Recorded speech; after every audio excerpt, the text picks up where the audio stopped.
Yeah. How do you do, Mr. Bruton?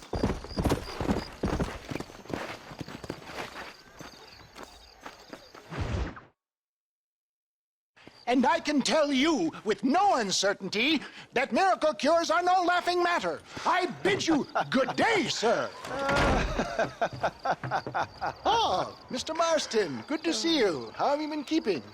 I'm well, Mr. Mr. West Dickens. Nigel West Dickens of Eastcheap, London, New Waverly, New York, and Armadillo, New Austin. At your service. At my service. At everyone's service. At the service of science, of knowledge, of life. How are your wounds? Much, much better. But then they would be. Would be... I know a cure for all ailments, Mr. Marston. Ah, I'm sure you do. And I'm sure for just $2 an ounce, I could live forever. Oh, but for you, sir, I'd do a bulk discount rate of $1.95 an ounce, as long as you buy 100 ounces or more. That's a lot of immortality. Give it up, old man. That's Mr. West Dickens to you, boy. Give it up, old man.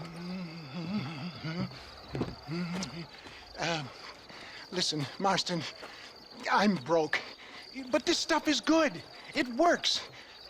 I need a healthy young man like you.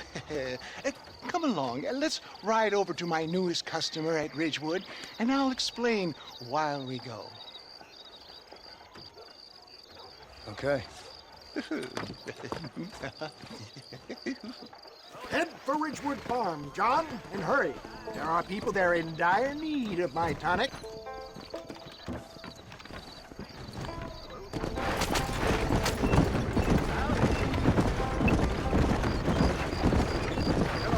I heard about you, Mr. West Dickens.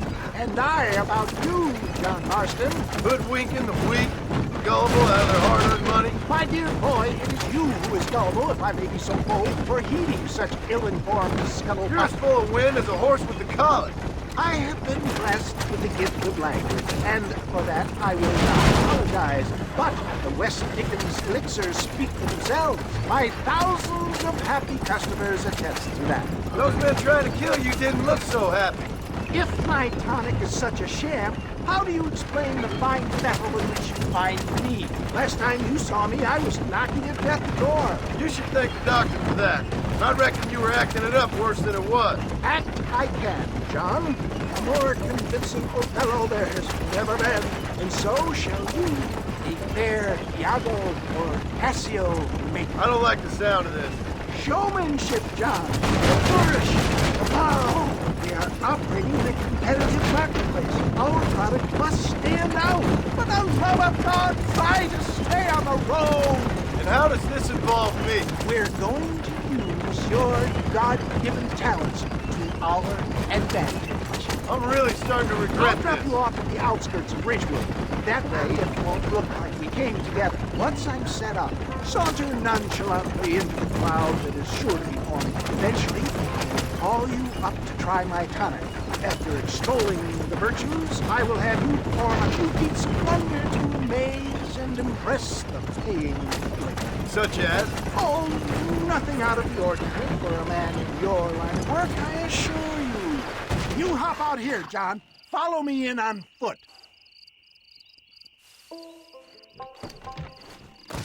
I'll see you there.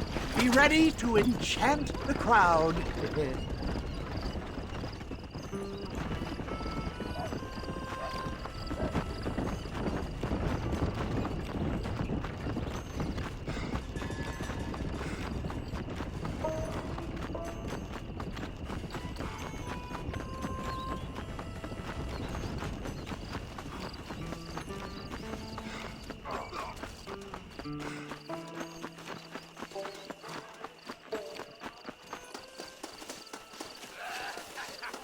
I didn't know that.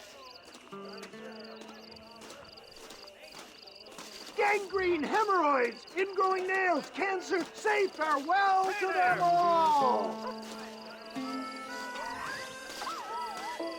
Are you tired of hurting? Tired of being sick? I was once too.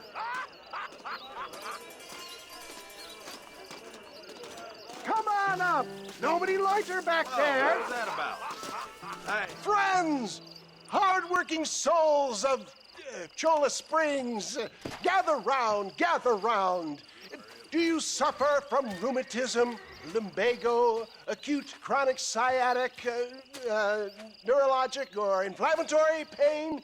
Well, I represent the only company that makes the genuine article that cures headaches, neuralgia, earache, toothaches, backache, swelling, sprains, sore chests, swelling of the throats, contracted cords and muscles, anxieties and ravaged nerves, stiff joints, wrenches, dislocations, cuts and bruises, and it adds vitality and vigor to the healthy man.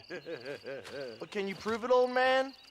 Oh, I'm sure there's some customer here who could prove the qualities of it by taking a drink right now.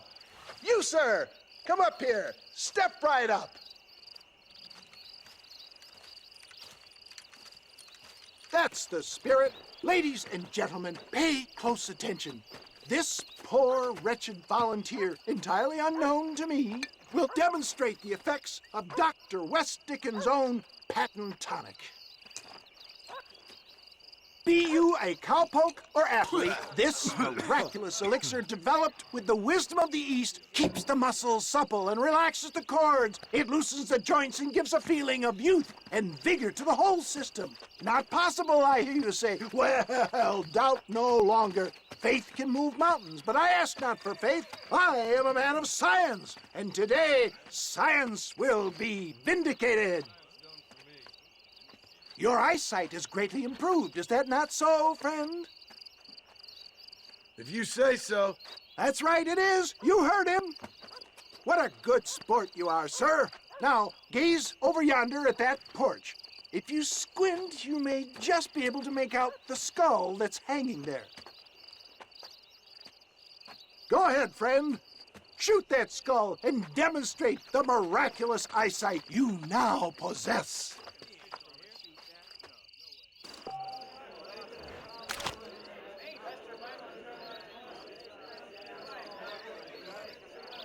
Remarkable! The eyesight of an eagle, granted by imbibing Dr. West Dickens' own patent tonic. Anybody can make that shot. This man is a fraud. If your eye's so damn sharp, why don't you try shooting my hat out of the air? My friends, our test case has been challenged to shoot a gentleman's hat out of the sky above our heads. You can fool these people, but you ain't fooling me. Right. Let's just see how sharp you is with a moving target. Get ready to shoot that hat.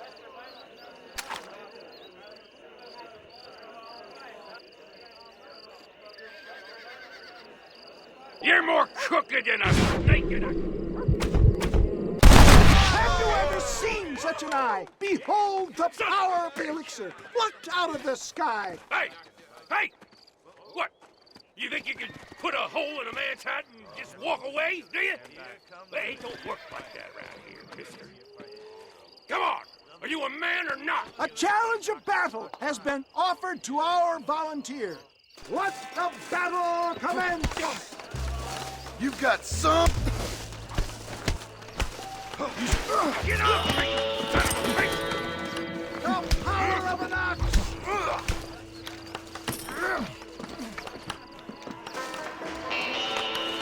I'm putting you down hard. There it is, skeptics and dissenters, irrefutable proof. Do not let this opportunity pass you by. Look, he's over there. Go get him. This ends now. Watch out, he's got a gun. Look out, mister. Who the hell do you think you are? You ain't leaving here alive.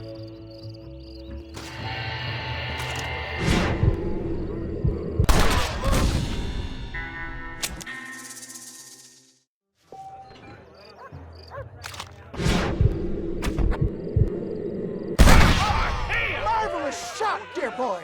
The kind of deadly accuracy that can only be afforded by the West Dickens elixir. Come, I have plenty for all. He'll be fine. Get out of my way. Hey, where are you going? I want a bottle. Get me a bottle, please. One of them, right here. No harm in trying one bottle, I suppose. Well, I think that went kind of well, don't you? I'm just glad that my normal job involves either chasing after cattle or murderers. Not the likes of you, mister. Don't be like that. Now, if you'll excuse me, I'd like to say my goodbyes, head on back to the real world. Wait, sir.